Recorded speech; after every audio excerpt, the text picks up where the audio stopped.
here it is. This may be the best CZ Scorpion pistol that there is. Let me tell you why. The most obvious one is right here. This is the Innovative Arms IASC internally suppressed Scorpion barrel. You got a short barrel inside here that is radially ported. Got a baffled suppressor on the end here. This gun is quiet. It's actually quiet with 124s. I'm going to shoot 147s in it, but I'll show you that in a minute. It is super, super quiet, very compact. This gun started off as the flash can version of the CZ Scorpion, where it had the plastic handguard, and then it had a flash can that I put a regular suppressor in. But it just looked goofy with the big suppressor hanging off the end of the already long handguard. Then I talked to Philip over at Innovative Arms, and it sealed the deal of getting this front half. So basically I bought from here forward from them and just swapped in my their piece to mine, or my piece to theirs, I should say. Running back here, you'll see these red accents are from HB Industries. That is their mag release and their trigger.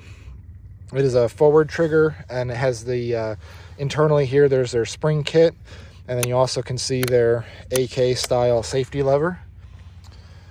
These parts are anodized aluminum, obviously. I've used the Magpul plastic one here. I like the HBI better. The factory trigger is pretty crappy, if you ask me. I like this trigger a lot better.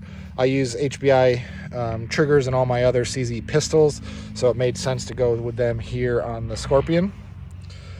The safety lever was a reason we did this. It's an ambidextrous safety, but for this one, for myself, it's hard to reach, and I didn't want to impede in my grip here in the web of my hand. So I left this one factory, and then we used their AK style here. And the cool thing about the AK style is when you go to fire it, if you feel an impediment, you are obviously unsafe. There's no thinking about it. Flip it up, pop it. Comes down super easy. You have a lot more leverage with this extended lever, and it makes it so nice to turn safe and put it on fire. Running back, I'm using the Yeti Works grip. I also purchased this through HB Industries.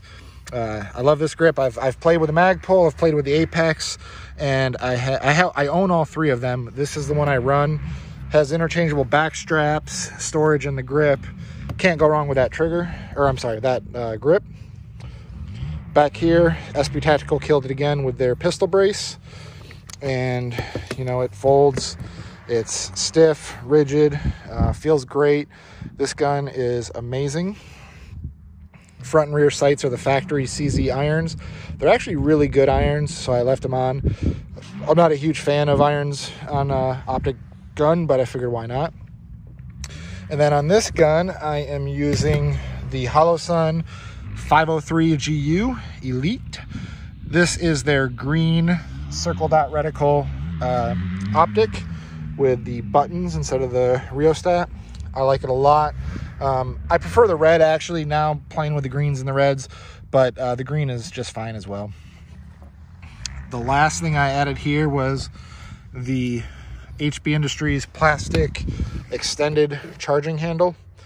I did this charging handle because I mean, obviously everything HB Industries makes is awesome, and that's why I use them all. But you want plastic when you're running against an aluminum handguard, just so they don't gall against each other. They make this in aluminum as well, but aluminum on aluminum is just kind of not good. So the plastic one works great. It's extended, makes you able to slap it down easy enough, and works good. Now, the only flaw in this whole system, from what I could tell, is that there's two things.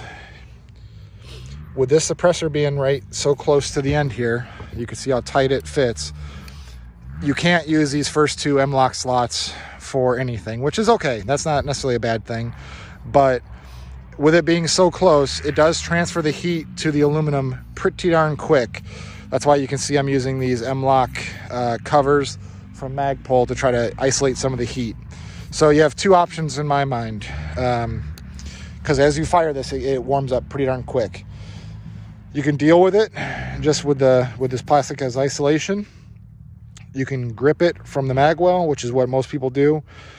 Or the third option, which doesn't work for a lot of people, but I'm leaning towards myself to move this one into, is to just SBR it.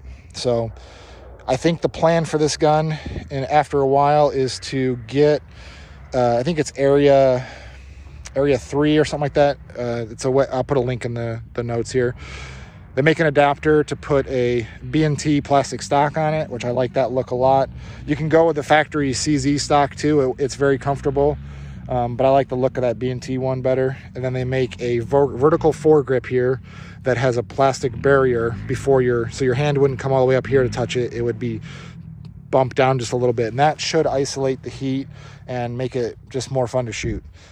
Making it an SBR does have some consequences, such as not being able to leave this loaded in your vehicle, at least in Washington State where I'm at. But because right now this can be in my trunk, loaded, ready to go at a moment's notice, because it is a pistol. But as soon as it goes to a SBR, those regulations change a bit. So that is a downside. It might be worth it.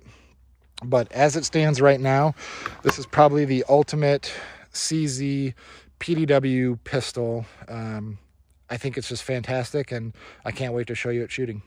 Ultimate CZ Scorpion. Want to build one? Check all the links below.